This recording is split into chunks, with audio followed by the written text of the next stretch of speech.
The Last of Us is back, and Season 2's premiere just changed everything. Based on the controversial sequel The Last of Us Part 2, the new season wastes no time making big moves, and some of them seriously rewire the game's timeline, characters, and events. So here are the 11 biggest changes between The Last of Us Season 2, Episode 1, and the game. Let's kick off with Abby. In the game, we meet her just before she encounters Joel near Jackson. But in the show, we meet Abby much earlier, while she's still in Salt Lake City mourning the Fireflies. It's a bold change that adds emotional weight and helps humanize her before the revenge story even begins. At number 10, Dina's bond with Joel is brand new. In the game, Dina is tightly tied to Ellie, but here she's practically Joel's apprentice, learning tools, repairs, even getting called like a daughter in his therapy session. This connection makes the coming events all the more painful. And yes, Joel is in therapy now. Played brilliantly by Catherine O'Hara, Joel's therapist is an original character who digs deep into his guilt and emotional scars. But therapy takes a dark turn when she reveals Joel killed her husband, Eugene, a character who,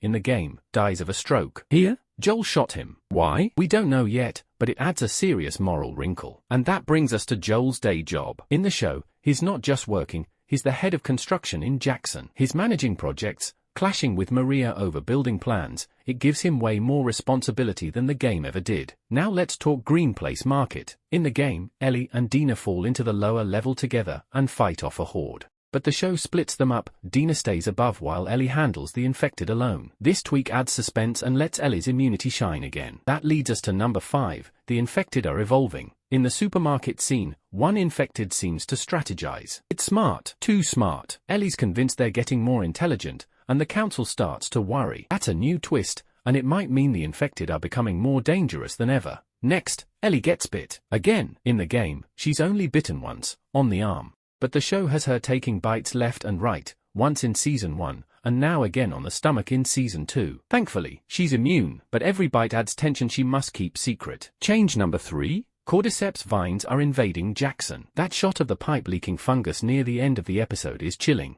In the game, spores were a gameplay mechanic, but here, it could mean a new threat is literally growing inside their safe zone. At number 2, we've got a timeline twist. The original game starts in 2013, jumps to 2033, and the sequel lands in 2038. But HBO's timeline moved everything back. Outbreak Day is 2003, and Season 2 now takes place in 2029. Same story, earlier year. And finally, the time gap. In the game, there's a 4-year jump between Part 1 and Part 2. But in the show, it's been 5 years. Why the change? HBO hasn't said, but it gives Ellie more time to grow, and Joel more time to build a life in Jackson. These changes may seem small, but each one subtly reshapes the emotional core of the story. By adjusting relationships, adding mystery, and fleshing out the world, HBO's version of The Last of Us is heading somewhere bold, familiar, but not the same. If you caught something we missed or want to talk about Eugene, Joel, or Abby's arc, drop a comment below. And don't forget to like, subscribe, and hit that bell so you don't miss the next breakdown. The fungus is just getting started.